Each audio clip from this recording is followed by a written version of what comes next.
और जब डॉक्टरों से हुआ बाबा रामदेव का सामना, फिर क्या हुआ देखिए। 5 doctors versus yoga guru Ramdev. TV 9 Bharatvarsh की खास पेशकश।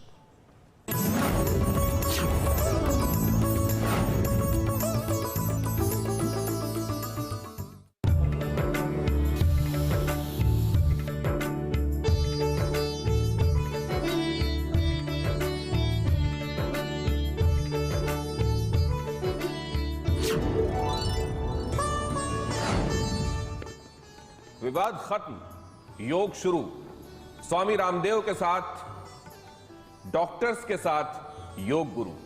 अब देखिए, बहुत दिनों तक हमने ये विवाद देखा जहां पर ये बात चलती रही कि जो भारत की चिकित्सा पद्धति है, आयुर्वेदिक चिकित्सा पद्धति, वो और एलोपैथ, क्या इस बात का झगड़ा है? कुछ प्रैक्टिशनर्स और बाबा के अपने विचारों के बीच का झगड़ा है।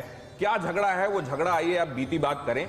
कोरोना की तीसरी लहर की बात हो रही है और हम, क्योंकि ये जब आपसे मुखातिब हैं, ये कार्यक्रम हम कर रहे हैं, तब विश्व योग के लिए कृतज्ञता ज्ञापित कर रहा है। तो आइए अब योग की तरफ बढ़ें, जुड़ाव की तरफ बढ़ें और जो बीच में विवादों की दीवार थी उसको दूर छोड़ें। इसके लिए हमारे साथ जुड़ेंगे यहाँ खास मेहमान। उनके साथ आज इस चर्चा को और सार्थक बनाने की कोशिश करेंगे। हम कहाँ तक पहुंचे हैं, कहां खड़े हुए हैं और हमें आगे कहां जाना है, हमारी राह आगे कहां जा रही है, समझने की कोशिश करेंगे। हमारे साथ यहां डॉक्टर्स होंगे, अपने अपनी फील्ड में महारथी, दिग्गज, जिनको देश और दुनिया जानती है। उनसे मैं आपका परिचय करा देता हूं। बाबा रामदेव से तो खैर आप परिचित हैं ही। हमारे साथ डॉक्टर DK गुप्ता जुड़ रहे हैं, पीडियाट्रिशियन है, एक बड़े हॉस्पिटल के मालिक हैं। डॉक्टर रश्मि हमारे साथ जुड़ रही हैं, वो भी बच्चों की डॉक्टर, खासतौर से तीसरी लहर में कहा जा रहा है कि जिनको, जिस आयु वर्ग को ये लहर अपना शिकार बना सकती है। बाबा रामदेव अब भी कोई भी मौका जब बीच में वो सांसों के साथ अपनी प्रैक्टिस कर सकते हैं, वो छोड़ते नहीं हैं।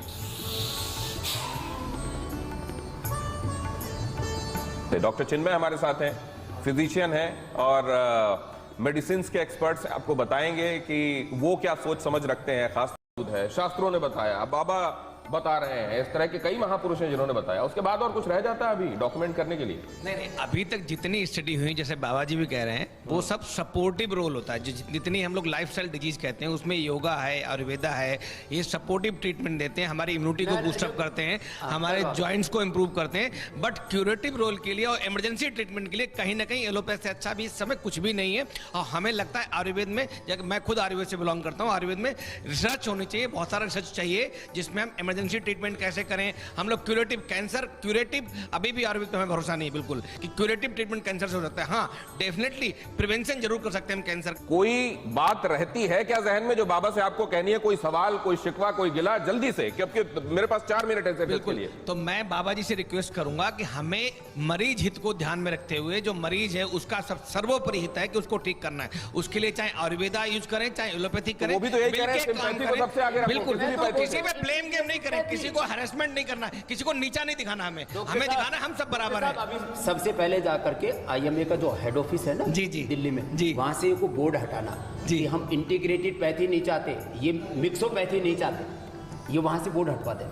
बिल्कुल बिल्कुल, हम उस पर तो इसके लिए मिलकर बात कर रहे हैं बाबा। बिल्कुल सही कह रहे हैं, नहीं बिल्कुल मान रहा हूं। मंगवाए वहां से कि ये इंटीग्रेटेड पैथी, ये मिक्सोपैथी है, ये बकवास, ये गलत बात। ये बकवास कैसे करार दिया जा सकता है? वो क्यों कहना, उसका तथ्य है, उसका क्यों करें, इस पर रिसर्च नहीं हुई है। इसके लिए हमें कुछ एविडेंस चाहिए, एविडेंस बेस्ड ट्रीटमेंट चाहिए। तो लोग बताते नहीं बाबा जी, हम लोग एलोपैथी वाले करके अपने साथ आत्मघात कर रहे हो, नहीं विश्वासघात कर रहे हो। नहीं बिल्कुल नहीं। आयुर्वेद को मानते हैं, आयुर्वेद को नहीं मानते, इसलिए एलोपैथी की गोद में जाके बिल्कुल मानते हैं, बिल्कुल मानते हैं। नहीं ऐसा होता है जो आप जनरलाइज कर रहे हैं कि एक दो लोग हो सकते हैं दुनिया में, 90% डॉक्टर्स, 90% डॉक्टर। नहीं ऐसा नहीं है, ऐसा नहीं। हम भी तो, हम 5 बैठे 5 में 90% नहीं फेवर कर रहे। हम 5 बैठे, हम एलोपैथ प्रैक्टिस कर रहा हूँ, मैं एलोपैथ प्रैक्टिस तो करता हूँ। नहीं हम 5 बैठे, 5 पे सारे सपोर्ट कर रहे हैं, डॉक्टर कैसे कर सकते हैं? देखिए, मैं एक ही बात चाहता हूँ, नहीं ये नहीं मानेंगे। आयुर्वेद को हमें पता क्या करना नहीं बाबा जी, बस मैं इतना ही चाहता हूँ। दिनेश जी, मैं सिर्फ ये कहना चाहता हूँ, यहाँ पे एलोपैथी या आयुर्वेदिक में कोई झगड़ा नहीं है। डॉक्टर चिन्मय के पास आते हैं, लेकिन डॉक्टर कौशल बात पूरी कर लीजिए। डॉक्टर कौशल बात पूरी कर लीजिए। मैं सिर्फ ये कहना चाहता हूँ कि ये झगड़ा एलोपैथ आयुर्वेद का न था, न है, न रहेगा। फिर वहां से वही वो कह रहे हैं ना, मिक्सोपैथी का बोर्ड हटवाइए, मिक्सोपैथी सूडो साइंस का बोर्ड हटवाइए। उसका तरीका है, उसका तरीका है। सूडो साइंस का मतलब क्या है? सूडो साइंस का मतलब तरीका है कि अगर हमें इंटीग्रेटेड मेडिसिन प्रैक्टिस करनी है तो फिर हमें ठीक है सर, रामदेव जी, मैं सजेशन दूं। आप सभी श्रीमानों से एक सजेशन दे दो। हमारे डॉक्टर साहिबान एलोपैथी की प्रैक्टिस कर उसके बारे में ज्यादा सरकार को कोई देखिए करके मैं इधर से जा रहा हूँ। अब ये सब अपनी बात कह लेंगे, इसलिए सरकार को इनिशिएटिव लेना चाहिए कि मॉडर्न साइंस में आयुर्वेदा, यूनानी, एलोपैथ सबको मिला के एक टास्क फोर्स बनाए, उस पर रिसर्च करे, उस पर पेपर्स पब्लिश करे और इंटीग्रेटेड मेडिसिन लाए। ठीक है, तो ये सरकार से आपकी मांग है। हमें आपस में लड़ना ठीक है, सरकार से आपकी मांग है ना। बाबा को लेकर कोई गिला तो नहीं है। बाबा की डॉक्टर रश्मि, कोई गिला शिकवा नहीं। जी, मैं यही चाहती हूँ कि एक कॉमन मैसेज जन पब्लिक में जाए कि हम सबका भला करना चाहते हैं, चाहे कोई भी पैथी यूज हो, पर मरीज का भला होना चाहिए और वो ठीक होना चाहिए। तो आप अपने जो पेशेंट्स होंगे उनको ये साथ में बोलेंगी ना कि प्राणायाम करो, एक्सरसाइज करो, ध्यान लगाओ। चलिए ठीक है, ठीक है, ये दोनों आगे कहते हैं कि मंथन के बाद अमृत भी निकलता है, तो अमृत निकला है और ये सबके लिए लाभकारी।